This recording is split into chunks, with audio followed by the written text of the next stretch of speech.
Big up young Philly. Big up young Philly, bro. Big up young Philly. Bang your doors, young Philly. Bang your doors. So, according to Shadeborough, young Philly is charged with reckless driving while on bail for his R word charges. The popular YouTuber and rapper Young Philly has been charged with reckless driving for speeding at nearly 100 miles per hour while on conditional bail in Australia. The 29-year-old is currently awaiting a trial in Australia where he's out on a 51,000 bond allegedly for R-wording a woman and choking her in the hotel room. Now, you know what? I'm not surprised by this in the slightest. I'm not surprised by this in the slightest. I think this is probably more common than people think.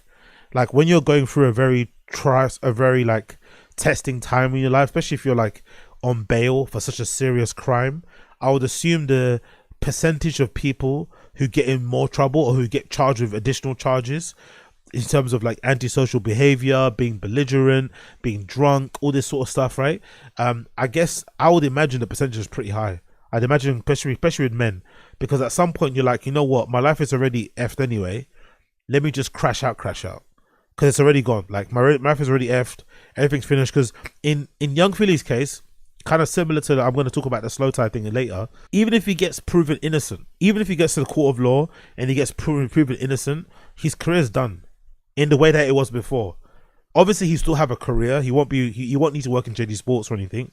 But his level of his career, level of his success and fame and money, that level is completely gone. There are certain people that won't even associate with him anymore. And the UK scene is very like cliquey and weird like that. So he's going to feel very isolated, which is also going to play with his mental. So I'm sure he knows this. He knows that even if he's found guilty in the court of law, there'll be some people out there that will never believe he's guilty, that he's not guilty. There's some people that always going to believe he's guilty, and that cloud will never move away from his head. So essentially his life is done even before the court has started, and I think court's been delayed until next year some place. So he's in a foreign country on bail until next year when his court date starts. I'm not surprised he's crashing out. I'm not surprised he's doing crazy shit. It wouldn't surprise me if actually you heard from actual people in Australia who are on the ground, who are plugged into the scene, saying that he's out here like doing the madness. Really, he's in hotel rooms ordering flipping, you know, ladies of the night to come into his room and shit, having parties, coke, drugs, all this malarkey. It wouldn't surprise me if you actually heard from people, you know, that have ties to certain, you know, nightlife scenes and whatnot, who are saying that he's doing an absolute madness there, because his life is essentially over. It really is. Which is unfortunate if it's not guilty, but I guess it's one of those things where this is probably one of those situations where, you know, when people say if you're black, you have to try 10 times as hard or twice as hard if you're like non-white to be successful, especially in entertainment field, especially here in the UK. I think that advice is true, but it's probably the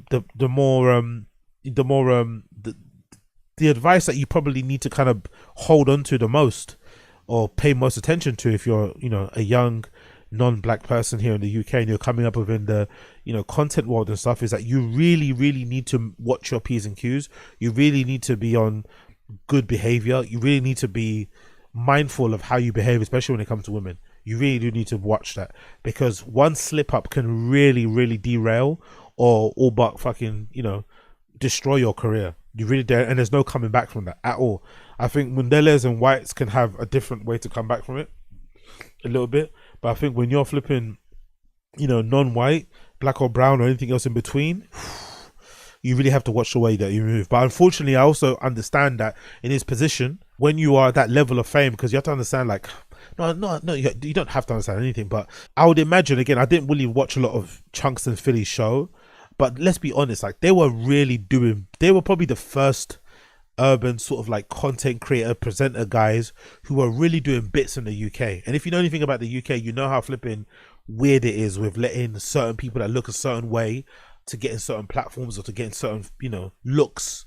So they were on mainstream media with their flipping, you know, using slang, wearing the clothes that they wear, talking about the things that they talk about, the different references, at that sort of level. I can only imagine the amount of things that are getting chucked at them. Do you know what I mean?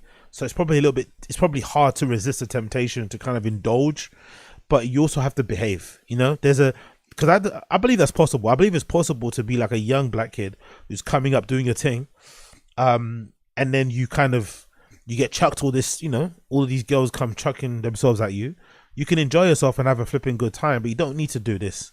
You don't need to go as far as being involved, because let's imagine it's not even true, right? Whatever. The fact that you're involved in this sort of situation means that you are doing too much, in my personal opinion. Because I'm always a flipping 100%, what do you call it, self accountability type of person, right?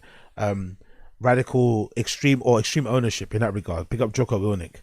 And I believe in this situation, like, you don't end up in a situation where you're in a hotel room somewhere with somebody random, and then it ends up like this without you maybe doing too much anyway. So you always have to watch yourself and be mindful, in my personal opinion. But I could be wrong. Again, not too surprised to see him crashing out while he's on bail. Let's see how the trial pans out and what comes out and shit. But again, considering everything that he's lost overnight, I'm not surprised, man. This guy's lost like millions of dollars, millions of pounds, sorry, in endorsements, stuff that he's never ever gonna get back. Even if he's found not guilty, he's never getting it back. A lot of his friends in the industry have probably turned their backs on him forever. Some of them probably were engaged in some of the behavior he was engaging in, but because he got caught, they're all kind of scurried away and hid underneath their rocks and not returning his phone calls anymore. People are probably unfollowed him on social media, and you know how these guys, they live on social media, their whole livelihood depends on it. So that's probably going to feel like a gut punch, noticing who doesn't follow you anymore, who's blocked you now. It's going to be mad. So I don't blame him for going crazy and driving 100 miles per hour while in Australia. It is what it is. It is what it is. Let's see how the trial pans out. Let's see how the trial pans out.